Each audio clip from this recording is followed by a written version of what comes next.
नमस्कार दोस्तों, स्वागत है आपका राज ट्यूटोरियल चैनल पर। आइए आज हम लोग इतिहास के 15वां टॉपिक मौर्य साम्राज्य के अंतर्गत अशोक के बारे में अध्ययन करेंगे। तो चलिए बिना देर किए हुए अशोक के बारे में हम लोग अध्ययन करते हैं। किसके बारे में? अशोक के बारे में। तो चलिए स्टार्ट करते हैं।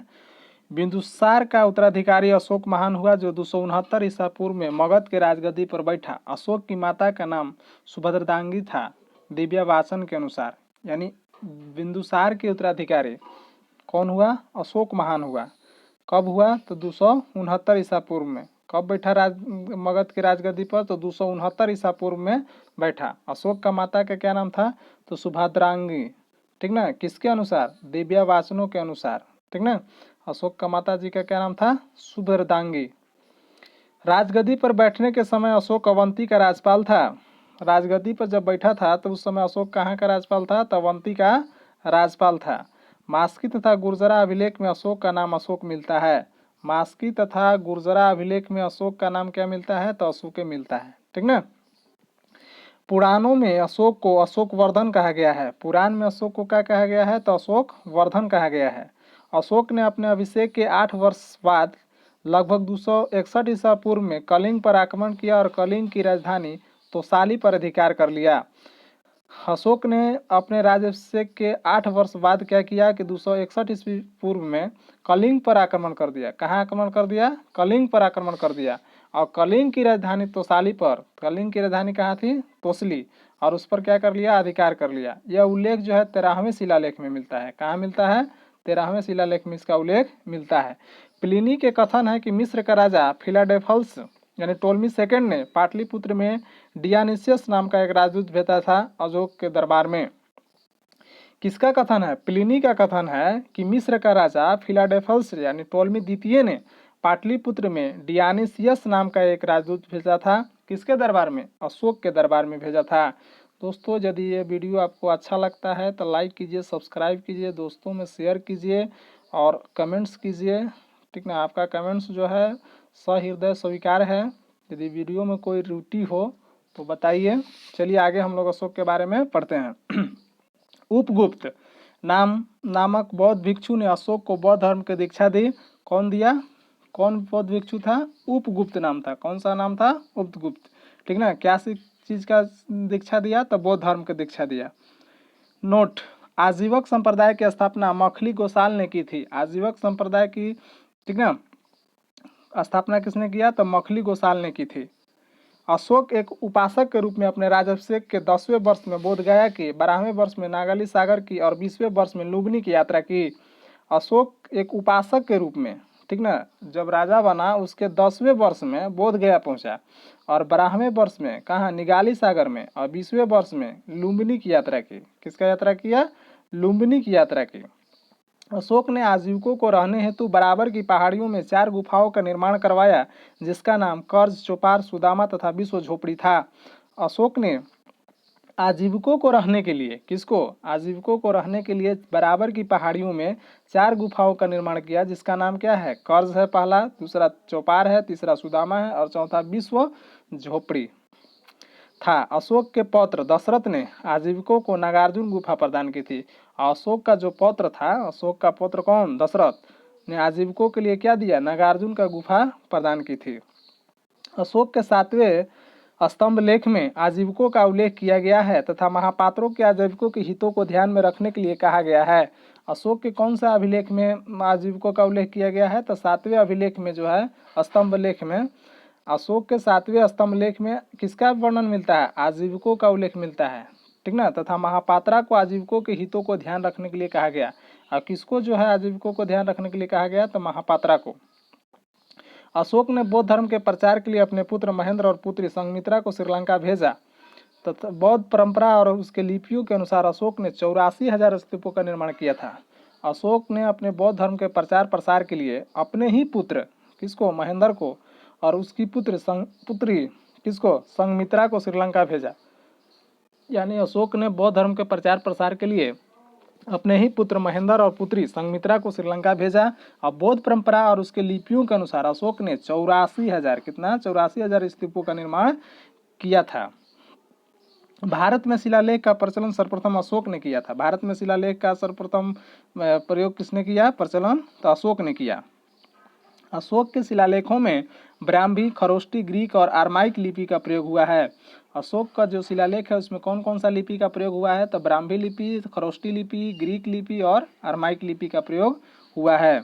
ग्रीक और आर्माइक लिपि का अभिलेख अफगानिस्तान से, खरोष्टी लिपि का अभिलेख उत्तर पश्चिम पाकिस्तान से तथा शेष भारत से ब्राह्मी लिपि का अभिलेख मिले हैं। ग्रीक और आर्माइक लिपि का उल्लेख कहाँ से मिला है? तो अफगानिस्तान से मिला है, ठीक ना। खरोष्टी लिपि का अभिलेख कहाँ से मिला है? तो उत्तर पश्चिम पाकिस्तान से मिला है। और शेष जो भारत में है उसमें क्या मिला है? तो ब्राह्मी लिपि का अभिलेख मिले हैं। खरोष्टी लिपि जो था वो दाईं से बाईं ओर लिखी जाती थी। याद रखना है कि खरोष्टी जो लिपि है वो किधर से किधर लिखी जाती थी? तो दाईं से बाईं ओर लिखी जाती थी। अशोक के अभिलेखों को 3 भागों में बांटा जा सकता है। पहला शिलालेख, दूसरा स्तंभ लेख और तीसरा गुहा लेख, ठीक ना। अशोक के अभिलेखों को कितने भागों में बांटा गया? 3 भागों में बांटा जा सकता है। पहला शिलालेख, दूसरा स्तंभ लेख, तीसरा गुहा लेख। अशोक के शिलालेख की खोज 1750 ईस्वी में प्रागदैटी फेनथेलर ने की थी और इनकी संख्या 14 है। अशोक के शिलालेख की खोज किसने किया और कब किया? अशोक के शिलालेख की खोज 1750 ईस्वी में किसने किया? प्रागदैटी फेनथेलर ने की, ठीक। और इनकी संख्या कितनी है? तो 14 है। तो चलिए अशोक के प्रमुख शिलालेख और उसके वर्णित विषय के बारे में अब हम लोग अध्ययन करते हैं। पहला शिलालेख। पहला शिलालेख में क्या वर्णन है कि इसमें पशुओं की निंदा की गई है। पशु बलि की जो है उसको निंदा की गई है, ठीक ना। यानी कि पशु की हत्या नहीं करना है, पशु बलि की निंदा की गई पहला अभिलेख में। पहला अभिलेख में क्या किया गया है कि पशु बलि की निंदा की गई है, यानी कि पशुओं की हत्या नहीं करना है। दूसरा अभिलेख में क्या है कि इसमें अशोक ने मनुष्य एवं पशु दोनों के चिकित्सा व्यवस्था का उल्लेख किया है, ठीक ना। दूसरा अभिलेख में क्या किया है कि मनुष्य और पशु दोनों के, ठीक ना, स्वास्थ्य के लिए चिकित्सा व्यवस्था का उल्लेख किया गया है। तीसरा अभिलेख में क्या है, इसमें राजकीय अधिकारियों को यह आदेश दिया गया है कि वे हर 5वें वर्ष के उपरांत दौरे पर जाएं और इस अभिलेख के कुछ धार्मिक नियमों का भी उल्लेख किया गया है। यानी कि इसमें तीसरा अभिलेख में यही वर्णन है कि मतलब कि प्रत्येक 5 वर्ष पर के उपरांत 5 वर्ष बीत जाने के बाद इसके राजकीय अधिकारी जो है उसको आदेश दिया गया कि 5 वर्ष के उपरांत जो है दौरे पर जाएं और शिलालेख के कुछ धार्मिक नियमों का उसमें उल्लेख किया गया है। चौथा अभिलेख में क्या है? चौथा अभिलेख में इसमें भेरी घोष की जगह धम घोष की घोषणा की गई है। किसके जगह? भेरी घोष की जगह क्या हो गया? धम घोष की घोषणा की गई है। पांचवा अभिलेख में क्या है कि इस शिलालेख में धर्म महापात्रों की नियुक्ति के विषय में जानकारी मिलती है। किसका विषय में? तो धर्म महापात्रों की नियुक्ति, मतलब किस प्रकार उसको सिलेक्ट करना है इसके विषय में जानकारी मिलती है। छठा शिलालेख, इसमें आत्मनियंत्रण की शिक्षा दी गई है। छठा जो अभिलेख शिलालेख था उसमें क्या दिया गया? आत्मनियंत्रण, यानी कि आत्मा को किस प्रकार नियंत्रण करना है, कंट्रोल करना है, इसमें शिक्षा दी गया है। किसमें? छठा शिलालेख में। सातवां एवं आठवां शिलालेख में क्या है? इसमें अशोक के तीर्थ यात्राओं का उल्लेख किया गया है, यानी कि अशोक कहाँ कहाँ गया है तीर्थ यात्रा पर, उसका उल्लेख किसमें है? 7वां और 8वां शिलालेख में। नावा शिलालेख, इसमें सच्ची भेंट और सच्चे शिष्टाचार का उल्लेख किया गया है। नावा शिलालेख में सच्ची भेंट और सच्चे शिष्टाचार का उल्लेख किया गया है। 10वां शिलालेख, इसमें अशोक ने आदेश दिया है कि राजा तथा उच्च अधिकारी हमेशा प्रजा के हित में सोचे। बहुत ही महान था अशोक जो है, बहुत ही अच्छा शासक था, अच्छा राजा था और अशोक जो है महान सम्राट के रूप में जाने जाते हैं। उन्होंने 10वां अभिलेख में क्या कहा है? अशोक ने आदेश दिया है कि राजा तथा उच्च अधिकारी, यानी कि जितने भी उच्च अधिकारी और राजा होते थे, हमेशा किसका ध्यान रखना है? प्रजा के हित में सोचना है। 11वां शिलालेख में क्या है? इसमें धम्म की व्याख्या की गई है, ठीक ना। 11वां शिलालेख में क्या हो गया? तो धम्म की व्याख्या की गई है। 12वां शिलालेख, इसमें स्त्री महापात्रों की नियुक्ति और सभी प्रकार के विचारों के सम्मान की बात कही गई है। यानी कि 12वां शिलालेख में स्त्रियों और महापात्र की जो किसी प्रकार स्त्री को किस प्रकार सेलेक्ट करना है और उनकी बात को सम्मान करने की बात कही, यानी स्त्रियों को मतलब सम्मान देने की बात कही गई है। किसमें? 12वां शिलालेख में। 13वां शिलालेख में इसमें कलिंग युद्ध का वर्णन है और अशोक के हृदय परिवर्तन की बात कही गई है। सबसे इम्पोर्टेंट यही है 13वां शिलालेख। यहीं से जो है अशोक जो है वह इसका माइंड जो है चेंज हो जाता है और वो अब युद्ध नहीं करने की घोषणा करता है, ठीक ना। कलिंग के युद्ध वर्णन है किसमें? 13वां शिलालेख में अशोक का हृदय परिवर्तन हो गया। ठीक ना, हृदय ही चेंज हो जाता है, मारकाट से उनको जो है में विश्वास नहीं रहता है और यहाँ से उन्होंने अब लड़ाई न करने की वचन लेते हैं। इसी में 5 यवन राजाओं के नामों का उल्लेख है जहाँ उसने धर्म प्रचारक भेजे, और इसी में 13वें शिलालेख में ही 5 यवन राजाओं का नाम उल्लेख है जहाँ से उसने किसने भेजा, धर्म प्रचारक भेजे।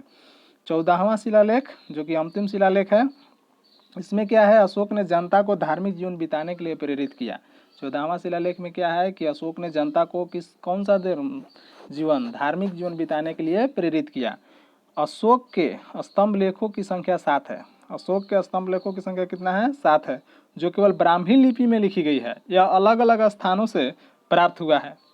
यानी अशोक के जो स्तंभ लेखों की संख्या 7 है और जो किस लिपि में लिखा गया है, ब्राह्मी लिपि में लिखा गया है और अलग अलग स्थानों से प्राप्त हुआ है। दोस्तों, यदि यह वीडियो आपको अच्छा लगता है तो लाइक कीजिए, सब्सक्राइब कीजिए, अपने दोस्तों में शेयर कीजिए। चलिए और आगे हम लोग अशोक के जो अभिलेख है उसके बारे में, स्तंभ लेख है उसके बारे में हम लोग अध्ययन करते हैं। पहला जो है स्तंभ लेख वो क्या है, प्रयाग स्तंभ लेख है। कौन सा है, प्रयाग स्तंभ लेख। यह पहले कौशाम्बी में स्थित था। इसका स्तंभ लेख को अकबर ने इलाहाबाद के किले में स्थापित कराया। ठीक ना, पहला जो स्तंभ लेख है प्रयाग स्तंभ लेख है। ठीक ना, इसको कहाँ है, कौशाम्बी में स्थित था। इसको, इस स्तंभ लेख को अकबर ने इलाहाबाद के किले में स्थापित कराया। अकबर इसको कहाँ ले जाकर स्थापित कर दिया, इलाहाबाद के किला में। दूसरा जो है दिल्ली टोपरा। ठीक ना, यह स्तंभ लेख जो है फिरोज शाह तुगलक के द्वारा टोपरा से दिल्ली लाया गया। किसके द्वारा, फिरोज शाह तुगलक के द्वारा। ठीक ना, फिरोज शाह तुगलक का दिल्ली से कहाँ, टोपरा से कहाँ लाया गया, दिल्ली लाया गया। तीसरा जो है, तीसरा दिल्ली मेरठ। पहले मेरठ में स्थित यह स्तंभ लेख फिरोज शाह द्वारा दिल्ली लाया गया। ठीक ना, तीसरा जो है पहले मेरठ में स्थित था, फिर इसको कहाँ लाया गया, फिरोज शाह तुगलक द्वारा दिल्ली लाया गया। चौथा रामपुरवा। यह स्तंभ लेख चंपारण बिहार में स्थापित है। इसकी खोज 1872 ईस्वी में कार्लायल ने की थी। रामपुरवा जो है वो चौथा स्तंभ लेख है और इस जो है कहाँ है, तो बिहार के चंपारण में है, स्थित है। और इसकी खोज किसने किया, तो कार्लायल ने की। और कब किया, तो 1872 ईस्वी में किया। पांचवा जो है लोरिया अरेराज है जो कि चंपारण बिहार में है। छठा जो है लोरिया नंदनगढ़ है। ठीक, ये कहाँ है, तो बिहार में ही है, चंपारण में। इस स्तंभ पर मोर का चित्र बना हुआ है। तो कभी कभी पूछ देगा कि लोरिया नंदनगढ़ में जो स्तंभ है उसमें कौन सा चित्र का फिगर बना हुआ है, चित्र बना हुआ है, तो मोर का चित्र बना हुआ है। ठीक ना, मोर का चित्र है। चलिए, कौशाम्बी अभिलेख को रानी का अभिलेख कहा गया है। कौन सा अभिलेख को रानी का अभिलेख कहा गया है, तो कौशाम्बी अभिलेख को रानी का अभिलेख कहा गया है। सातवां, अशोक का 7वां अभिलेख सबसे लंबा है। ठीक ना, 7 गो अभिलेख में सबसे लंबा अभिलेख कौन है, तो 7वां अभिलेख है। ठीक ना, सबसे लंबा है। अशोक का सबसे छोटा स्तंभ लेख रुम्मीदेई है। ऐसी में लुबनी में धम्म यात्रा के दौरान अशोक द्वारा भू राजस्व की दर घटा देने की घोषणा की गई है। ठीक ना, अशोक का सबसे छोटा स्तंभ लेख कौन सा है, तो रुम्मीदेई। ठीक ना, अब इसी में लुम्बिनी में धम्म यात्रा के दौरान अशोक द्वारा भू राजस्व की दर घटा देने की बात कही गई है, यानी घोषणा की गई है। प्रथम पृथक शिलालेख में यह घोषणा की गई कि सभी मनुष्य मेरे बच्चे हैं। प्रथम जो है, पहला जो है पृथक शिलालेख, उसमें यह घोषणा किया गया है कि सभी मनुष्य जो है क्या है, मेरे बच्चे हैं। अशोक सारे कुना यानी कंधार अभिलेख ग्रीक और अरमाइक भाषाओं में प्राप्त हुआ है। अशोक का जो सारे कुना यानी कि कौन, कंधार जो अभिलेख है वो कौन सा भाषा में प्राप्त हुआ है, तो ग्रीक और अरमाइक लिपि में प्राप्त हुआ है। साम्राज्यों में मुख्यमंत्री और पुरोहित की नियुक्ति के पूर्व इनके चरित्र को काफी जांचा परखा जाता था, जिसे उपधा परीक्षण कहा जाता था। यानी कि साम्राज्य में जो मुख्यमंत्री या पुरोहित की नियुक्ति होती थी तो उसको नियुक्ति होने से पहले उसकी चरित्र को जांचा परखा जाता था, जिसको कि क्या कहा जाता था, तो उपधा परीक्षण कहा जाता था। सम्राट की सहायता के लिए मंत्री परिषद होती थी जिसमें सदस्यों की संख्या 12, 16 और 20 हुआ करती थी। सम्राट की सहायता के लिए क्या होती थी, तो मंत्री परिषद होती थी जिसकी संख्या कितनी होती थी, 12, 16 और 20 हुआ करती थी। अर्थशास्त्र में शीर्षस्थ अधिकारी के रूप में तीर्थ का उल्लेख मिलता है जिसे महामात्र भी कहा जाता था। इसकी संख्या 18 थी। अर्थशास्त्र में चर जासूस को कहा जाता था, कहा गया है। यानी कहने का मतलब है कि अर्थशास्त्र में जो शीर्षस्थ अधिकारी थे, जो उच्च हाई लेवल के अधिकारी होते थे, ठीक ना, उसमें तीर्थ उल्लेख मिलता है जिसे क्या कहा जाता है, तो मात्र कहा जाता है। तीर्थ जो अधिकारी होते थे, जो शीर्ष से हाई लेवल के जो मिनिस्टर्स होते थे, उसको कहा जाता था, तो महामात्र भी कहा जाता था। इसकी संख्या कितनी होती थी? 18 होती थी, 18 होती थी। अर्थशास्त्र में चर को जासूस कहा गया है। अशोक के समय मौर्य साम्राज्यों की प्रांतों की संख्या 5 थी और प्रांतों को चक्र कहा जाता था। अशोक के समय जो प्रांत थी उसकी संख्या कितनी थी? तो 5 थी, और उसको प्रांतों को क्या कहा जाता था? तो चक्र कहा जाता था। प्रांतों के प्रशासक कुमार या आर्यपुत्र या स्ट्रीक कहलाते थे। अब प्रांत के जो प्रशासक होते थे उसको या तो कुमार कहा जाता था या आर्यपुत्र या राष्ट्रक कहा जाता था। प्रांतों का विभाजन विषय में किया गया था जो विस्पति के अधीन होते थे। प्रांत का जो विभाजन था, उसका जो डिवाइड किया गया था, किसके रूप में किया गया था? विस्पति के रूप में, नहीं, विषय के रूप में। और जो विषय के जो हेड होते थे, जो देख रेख करते थे, उसको विस्पति कहा जाता था। प्रशासन की सबसे छोटी इकाई ग्राम थी, जिसका मुखिया ग्रामिक कहलाता था। प्रशासन की सबसे छोटी जो इकाई थी उसको क्या कहा जाता था? ग्राम था, और उसकी जो मुखिया होता था उसको क्या कहलाता था? ग्रामिक कहलाता था। प्रशासकों में सबसे छोटा गोप था, जो कि 10 ग्रामों का शासन संभालता था। प्रशासकों में सबसे छोटा कौन था? तो गोप था। और गोप का क्या करता था? 10 गांवों को मतलब वो शासन संभालता था। मेगास्थनीज के अनुसार नगद का प्रशासन 30 सदस्यों का एक मंडल करता था, जो 6 समितियों की विभाजित था। प्रत्येक समिति में 5 सदस्य होते थे। किसके अनुसार? मेगास्थनीज, अकॉर्डिंग टू मेगास्थनीज के अनुसार नगर का प्रशासन जो था 30 सदस्यों का एक मंडल हुआ करता था, और जो 6 समितियों में विभाजित था। कितने में विभाजित था? 6 समितियों में विभाजित था। अब प्रत्येक समिति में 5 सदस्य होते थे। समझ रहे हैं? यहाँ थोड़ा सा ध्यान देने योग्य बातें हैं कि 30 सदस्यों का एक मंडल हुआ करता था, ठीक ना, और 6 समितियों में विभाजित था। मंडल जो कितना में विभाजित था? 6। और प्रत्येक समिति में कितने सदस्य होते थे? 5 सदस्य होते थे। बिक्री कर के रूप में मूल्य में 10वां भाग वसूला जाता था। इसे बचाने वाले को मृत्यु दंड दिया जाता था। बहुत ही अच्छा सम्राट था जी। बिक्री कर के रूप में मूल्य का 10वां भाग वसूला जाता था, यानी 1/10। इसे बचाने वाले को मृत्यु दंड दिया जाता था। अगर इसमें जो बचा लिया तो उसको डायरेक्ट एकदम मृत्यु दंड दिया जाता था। मेगास्थनीज के अनुसार एग्रोनोमाई मार्ग निर्माण अधिकारी था। मेगास्थनीज के अनुसार एग्रोनोमाई क्या था? तब मार्ग मतलब रास्ता निर्माण अधिकारी था, ठीक। जस्टिन के अनुसार चंद्रगुप्त मौर्य की सेना में लगभग 50,000 अश्वारोही सैनिक, 9,000 हाथी और 8,000 रथ थे। किसके अनुसार? अकॉर्डिंग टू जस्टिन के अनुसार चंद्रगुप्त मौर्य की सेना में लगभग मतलब अप्रोक्सीमेटली लगभग कितने थे? 50,000 अश्वारोही सैनिक थे, 9,000 हाथी थे और 8,000 रथ थे। सोचिए कितना बड़ा सैनिक साम्राज्य था। चलिए, ये सब जो दिया हुआ है थोड़ा सा अर्थशास्त्र में वर्णित तीर्थ जो है उसी के बारे में हम लोग भी पढ़ लेते हैं। तो मंत्री है, तो मंत्री क्या होता था? तो प्रधानमंत्री। दूसरा पुरोहित है, तो धर्म और दान विभाग का प्रधान होता था, मतलब कौन कौन हेड होता था उसके बारे में पढ़ रहे हैं। सेनापति का क्या काम था? तो सैन्य विभाग का प्रधान होता था। युवराज कौन था? तो राजा का पुत्र था। दोबारिक क्या था? तो राजकीय द्वार रक्षक था। अंतर्वेदी क्या था? तो अंतःपुर का अध्यक्ष था। समाहर्ता क्या था? तो आय का संग्रह करता था। संनिधाता क्या था? तो राजकीय कोषाध्यक्ष होता था। प्रशस्ता क्या था? तो कारागार का अध्यक्ष होता था। प्रदेष्टि क्या था? तो कमिश्नर था। पौर क्या था? तो नगर का कोतवाल था। व्यवहारिक क्या था? तो मुख्य न्यायाधीश था। नायक क्या था? तो नगर रक्षा का अध्यक्ष हुआ करता था। क्रामिक क्या था? तो उद्योग और कारखानों का अध्यक्ष होता था। मंत्री परिषद अध्यक्ष होते थे। दंडपाल क्या थे? तो सेना का सामान एकत्र करने वाला थे। और दुर्गपाल क्या थे? तो दुर्ग रक्षक थे। और अंतपाल क्या थे? तो सीमावर्ती दुर्गों का रक्षा करते थे। और इसके बारे में दोस्तों, यदि आपको अब मौर्य प्रांत और उसकी राजधानी पढ़ देते हैं, ठीक ना, थोड़ा सा इसका भी जानकारी रखिए। उत्तरापथ की राजधानी कहाँ थी? तो तक्षशिला थी। उत्तरापथ की राजधानी कहाँ थी? तक्षशिला। अवंती राष्ट्र का राजधानी कहाँ था? तो उज्जैनी। कलिंग का राजधानी कहाँ थी? तो तोसाली। और दक्षिणापथ की राजधानी कहाँ थी?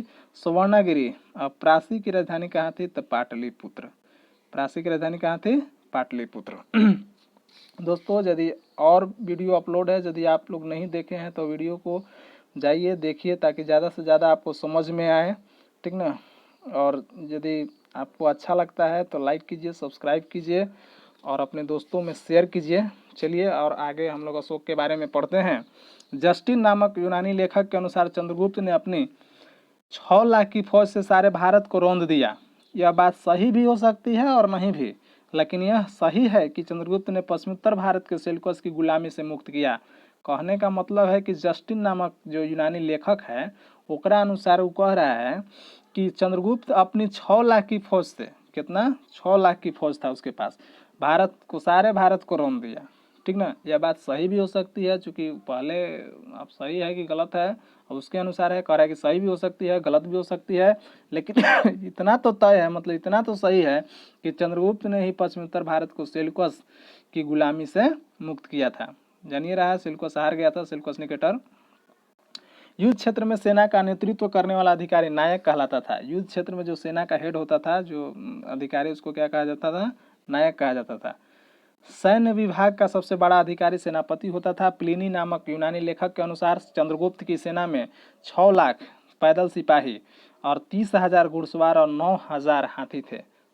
सोच लीजिए कितना बड़ा साम्राज्य था और कितनी बड़ी सेना थी। 6 लाख, ठीक ना, 6 लाख पैदल सिपाही थे, 30,000 घुड़सवार थे और 9,000 हाथी थे। मेगास्थनीज के अनुसार मौर्य सेना का रख रखाव 5 सदस्यीय एवं 6 समितियां करती थी। मेगास्थनीज के अनुसार मौर्य सेना का जो रख रखाव था 5 समितियां करती थी और 6 समितियां करती थी। मौर्य प्रशासन में गुप्तचर विभाग महामात्य सर्प नामक अमात्य के अधीन था। अर्थशास्त्र में गुप्तचर को गूढ़ पुरुष कहा गया है तथा एक ही स्थान पर रहकर कार्य करने वाले गुप्तचर को संस्था कहा जाता था। एक स्थान से दूसरे स्थान पर भ्रमण करने वाले को गुप्तचर को संचार कहा जाता था।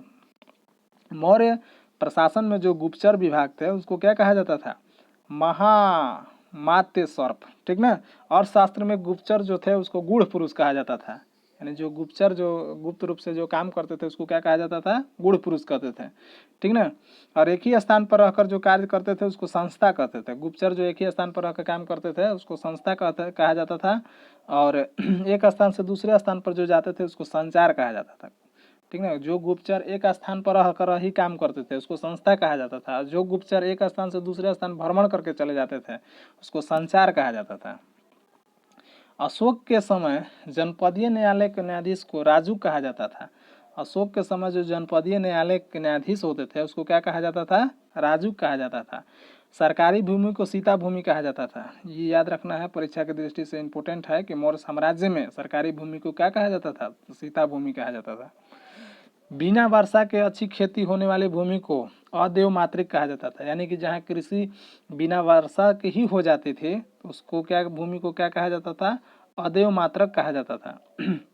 मेगास्थनीज ने भारतीय समाज को 7 वर्गों में विभाजित किया है। पहला दार्शनिक, दूसरा किसान, तीसरा अहीर, चौथा कारीगर और 5वां सैनिक, छठा निरीक्षक और 7वां सभापद।